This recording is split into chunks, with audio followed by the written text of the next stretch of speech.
কুণাল ঘোষ শতরূপ ঘোষকে বলেছে ক্ষমতা থাকলে বেলেঘাটাতে এসে দাঁড়াক। শতরূপ ঘোষকে আহ্বান জানিয়েছি। সেই পরিপ্রেক্ষিতে শতরূপ ঘোষ কি বলেছে একটু শুনে নিন। আপনাকে চ্যালেঞ্জ দিচ্ছে যে ক্ষমতা থাকলে শতরূপ বেলেঘাটা এসে লড়ে দেখা। ভগবান ওনার ভালো করুক, উনি বেলেঘাটায় প্রার্থী হয়েছেন বলে আমাকে বেলেঘাটায় ডাকছেন যে আমি প্রার্থী হয়েছি, এসো আমার সাথে তুমিও প্রার্থী হও। এর আগে যখন জেলে গেছিলেন ভাগ্যিস তখন আমার কথা মনে পড়েনি যে আমি জেলে যাচ্ছি, এবার তুমি আমার সাথে জেলে চলো। ভগবান ওর ভালো করুক। এখন মনে করেছেন সবসময় মনে করবেন না, আপনার সঙ্গে বেশি মেশা ভালো না।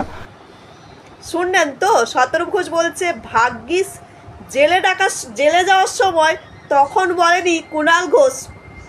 আসলে পিজন ভ্যানের ছবি দিয়ে শতরূপ ঘোষ ফেসবুকে পোস্ট করেছিল যে এটাই বেলেঘাটার তৃণমূল প্রার্থী, আর তার জন্যই কুণাল ঘোষ রেগে গিয়ে শতরূপ ঘোষকে বলছে যে ক্ষমতা থাকলে বেলেঘাটাতে এসে দাঁড়াক।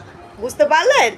আর তাই শতরূপ ঘোষ একদম মুখ্যম জবাব দিয়েছে যে ভাগ্যিস জেলে যাওয়ার সময় ডাকেনি, তাহলে তো বিপদ হয়ে যেত।